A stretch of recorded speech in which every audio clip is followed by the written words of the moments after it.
السلام عليكم maanta waa maalin cusub waxaan ka hadlanaa maanta waa react course-deeni baa inoo socota maanta waxaan ka hadlanaa react component waxa yihiin componentigu react wuxuu yahay ayaan ka hadlanaa markaad react componentiga aad doonayso inaad ogaato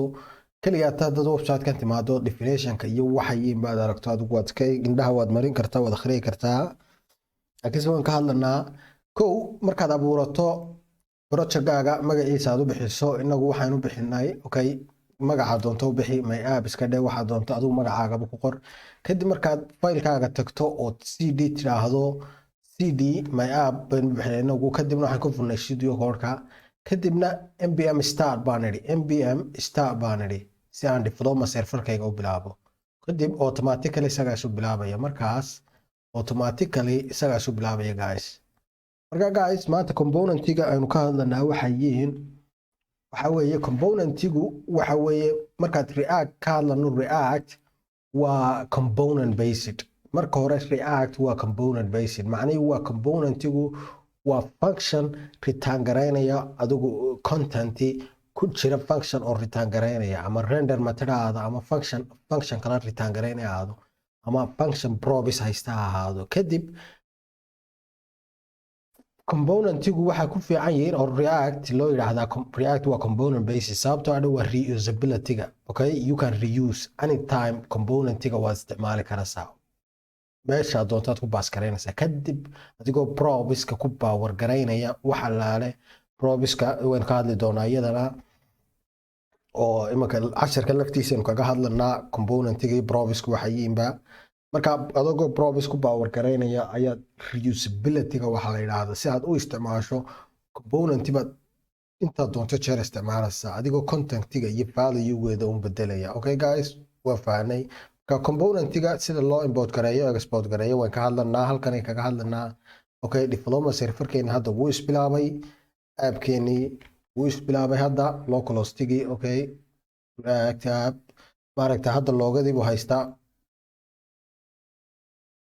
application kasta aad react u isticmaalaysaa intan uu haystaa faylashan uu ku siinaya haddaad doonto iska delete gareyn kartaa haddaad doonto waa diisanaysaa ikhtiyaarkaada iskale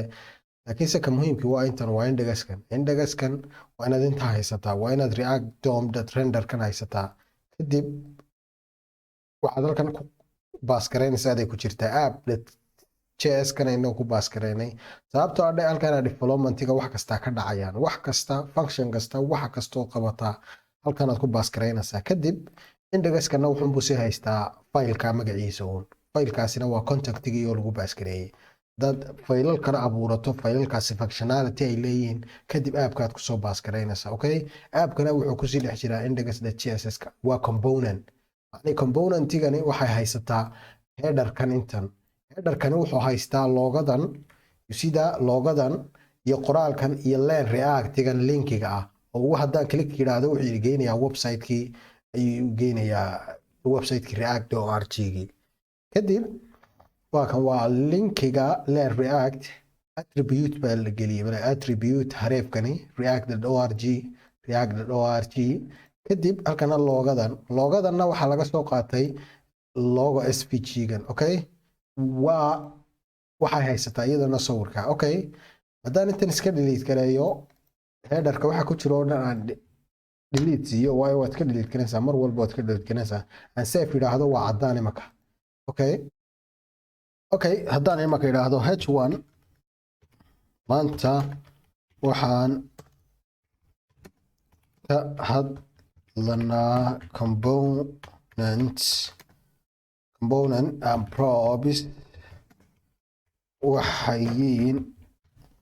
haddaan idhaahdaan page-kayga fiiriyo home page-ka website-ka markaan page-kayga fiiriyo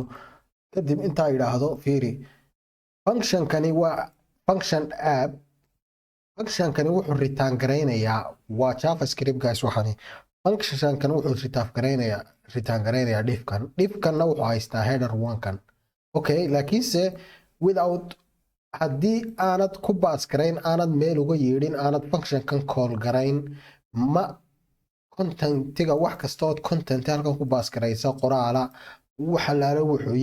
sidoo doono ahaado wax uu meel uu soo dhigayaa ma jirto laakiinse haddii indexka aan tago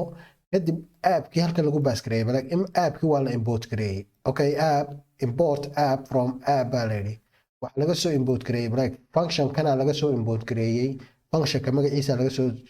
import gareeyay in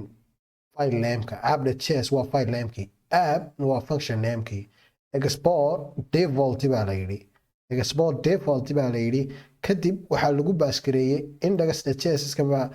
marka haddaan kan aan comment saaro commentiga waa waxaad doonaysaa qoraalka inaanu haddaad doonayso inaad isku qoraal comment saarto control iyo forward slash baa isla qabanaysaa okay kadib comment markaan saaraan save idhaahdo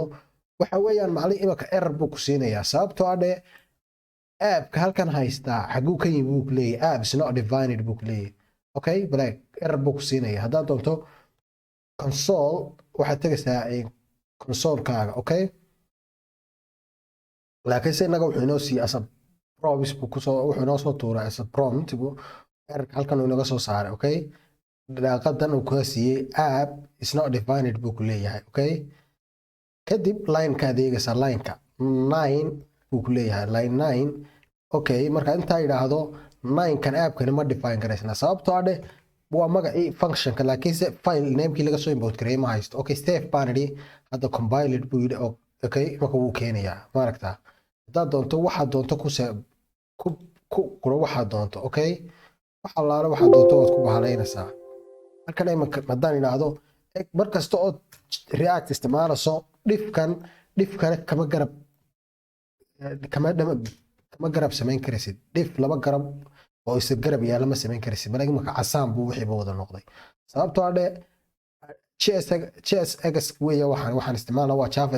XML baa la yidhahdaa macnuu waa JavaScript HTML JS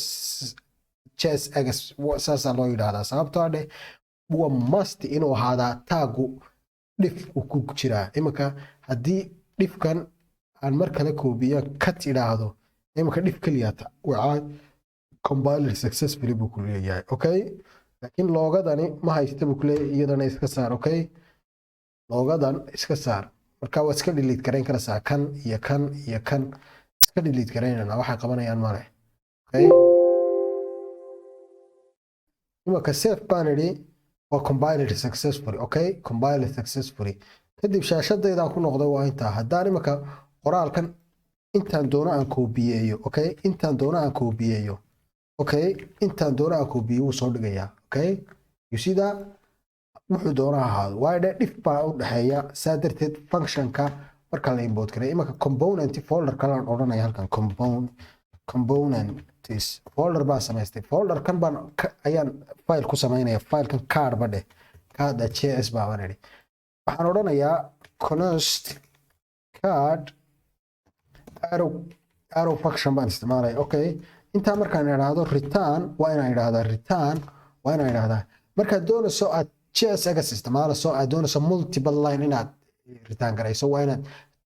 open iyo close bracket aad isticmaashaa kadib waxaan odhanaysaa div kadib dhifkani maxaad haysataa okay laba dhif buu sameeyey iska ilaali qaadis degdega markaad qorayso qoraalka okay dhifkana maxaad haysataa imanka haddaan idhaahdo h1 I am card component haddaan ka idhaahdo kadib halkana aan idhaahdo ul backend kadib ul kanoo maxaad ka kooban tahay listi home okay user bade halkana copy de halkana waxaad doonto ku qor ismaaciil bade halkana caasha bade halkana waxaad tidhaahdaa khadar bade okay save baan idhi cardkan waa inaan export gareeyaa okay cardkan functionka waa inaan export gareeyaa markaad export gareyso maxaad oranaysaa export default baan oranaysaa waa imika default baynu import gareynaa okay import default iyo waxay yidhi functionka mar laba siba loo default gareeya adigoo as a constant ay u default garanaya nameka functionka oo xaggan kaga daraya okay iyo adoo mar export default ayaa isticmaalan imanka by default baynu import garaynaa kadib save baan idhi sida hadda kaarkii wuu caddaanayaa sababtoo ah magacii waan u yeeray halkanaan default app-kan tagaya app-ka qoraalkaygan haysto waan import garaynaya markaan import garaynaya saan u import garaynaya waxaan odhanayaa import ayaan odhanayaa kadib waxaan odhanayaa import card anigu waxaan isticmaalaa auto import baan isticmaalaa auto importka waan ku tusayaa laakiin hadda waxaan odhanayaa import card from okay component haddana waxaan odhanayaa card okay marka sidaa yiraahdo card the chess kood ku dar kartaa haddaad doonto waad iska deynaysaa okay sababtoo ah hierarchical ka deegaysaa 5 cardkan wuxuu ku jiraa componentiga app-kaad ku baas garaynaysaana halkan weeye app src ku jiraa sababtoo ah app the chess wuxuu child u yahay src-ga cardkana wuxuu child u yahay componentigu waxay child u tahay src-ga macnihii componentiga iyo app the chess-ka ayaa hierarchical ku sameeyeen sidaa darteed halkan aan imika odhanayaa errorka haddaad xataa qaladisaa ku siinayo guys card magaca waxaan soo qaadanayaa magaca function namekayga okay kadibna waan xirayaa okay save baan idhi imika wax error maan haystaa may like sidaa imika wuu soo taxay am card component magacii Yusuf Ismaaciil Caasha Khadra waa kaa wuu yidhi okay saasaad u import garaynaysaa guys componentigu waa kaas componentigan imika haddaan reusability ka dhigo oon isticmaalo oo halkan idhaahdo probiska markaad doonayso waa sidaas okay kadibna aan halkan idhaahdo ay keliyatay c okay aan idhaahdo halkan probis.name aan idhaahdo aan save idhaahdo imaka wax allaale wuxuu haystaa ma jiro keliyata xarafkan header one-kan uu haystaa laakiinse probiskan magaciisi weli maynaan siin waayo waa functionkii kumaynaan baas kareen okay waa inaad markaad u yeedho functionkii waa inaad wuxuu yahay aad samaysaa waa inaad adigu siisaa probiska waxaan siinay name okay name waa inaad ku baas karaysaa app-ka file name-kaaga halkaad uga yeedhay name kadib waxaan odhanayaa okay Yusuf Bade okay Yusuf Bade okay Yusuf Bade save baan idhi kadib imika save markaan idhi bale hadda magacaygii buu qoray okay let me h1 baan ka dhigayaa okay guys h1 siduu inoogu muuqdo h1 baan ka dhigayaa guys iska ilaali markaad taagga xidhaso waa inuu isku mid ahaada okay h1 baan ka dhigayaa si inoogu muuqdo okay Yusuf h1 baan ka dhigay kadib haddaan imika componentigan meel kale uga yeedho okay haddaan meel kale uga yeedho fiiri cardkaygan haddaan uga yeedho meel kale oo app-ka aan ahayn waan uga yeedhi karayaa sababtoo ah indexkan haddaan uga yeedho laftiisa okay indexkan haddaan laftiisa uga yeedho oo idhaahdo card on enter idhaahdo aniga auto import buu siiyey auto import sababtu ii siiyey extensionka waan kuu sheegay es6 snippetka waa inaad haysataa es6 snippetka waa inaad haysataa kaarka magaca waa inaad es7 snippetkana haysataa okay kan markaad haysto auto import baad samaynaysaa guys auto import baad samaynaysaa marka extensionada ku darsa adigu okay indexda chesskii baa sameeyey card baan idhi kadib nameka probiskan ku baas garaynaya okay name waxaan ku baas garaynayaa magac okay Khadrabade Khadra Lula okay save baan idhi fiiri I am component buu yidhi Khadra Lula kana I am component Yusuf kana waa wixii aynu maanta baranay way kala sarreeyaan sababtoo ah midba meel kalaad ku kala baas garaysay kaarkana wuxuu ku baas garaysan yahay app-ka js-ka dushiisa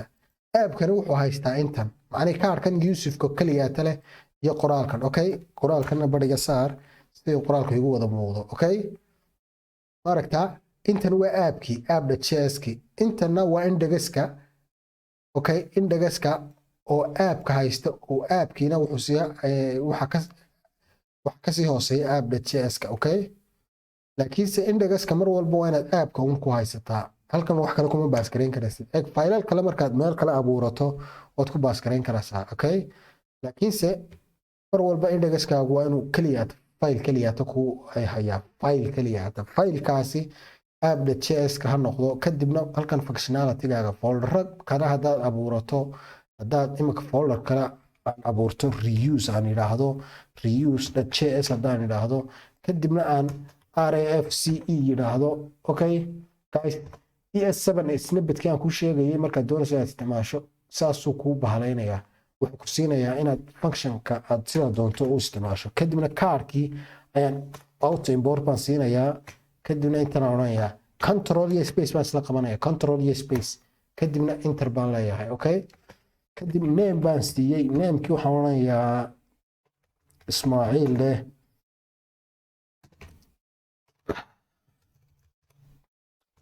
I am reuse component provis bade okay waxaad doontaad ku qoraysaa guys okay markaan intaa yiraahdo kadib reuse.js ka waa inaan u yeedhaade reuse.js kan xageen uga yeedhayaa reuse haddaan imika halkan yiraahdo halkan haddaan reuse ku yeedho oon soo import gareeyo aan save yiraahdo you see that still I am card component I am reuse component provis macnaheedu reuse ku wuxuu haystaa kaarku wuxuu haystaa header 1 kan iyo proviskii waan siinay already kan wuu iska haystaa already mar walba uu soo raacay sababtoo ah proviska ma inaa dhigan qoraal kaliya ta weeye kani app.js kani wuxuu haystaa kaarka oo magacaas usage la siiyay iyo header 1 kii buu ina siinaya reuse kani wuxuu haystaa name kan component proviskii sababtoo ah kaarku haystaa kaarku wuxuu ka kooban yahay header 1 iyo name proviska okay proviska waa la destructure baa lagu sameeyaa laakiin kuwa goor dhammaan ka hadlana okay save binary okay inta uu sameeyay ma aragtaa that's it uu sameeyay hadda ma aragtaa I am reuse component I am car component labadan waa laba kala duwan laakiin se isku meel value provis bay wadaagaan proviskani magacan iyo magacan waa provis okay value-gan okay intan header rawankana uu ka dhaxeynaya mar walba sababta qoraalka kaarkan ku baas gareyn okay guys intaas ku apply gareynaa kadib CSS kasta loogu apply gareey waan ku tusayaa waxaan waa basicski waan ku tusayaa laakiin se applicationada waaweyn ay sameynano markaan clone gareynano applicationada waaweyn kadib sida inuu isticmaalna waa sidan uun kadib waxaan u badanayaa oo boqolaal kun iyo konton line oo kala duwan iyo function ku sii hoos jira noqonaya kadib waanu tagnaa imika laakiin waxaan waa basicski aan ku hadlanaa okay guys aad baan ku salaamayaa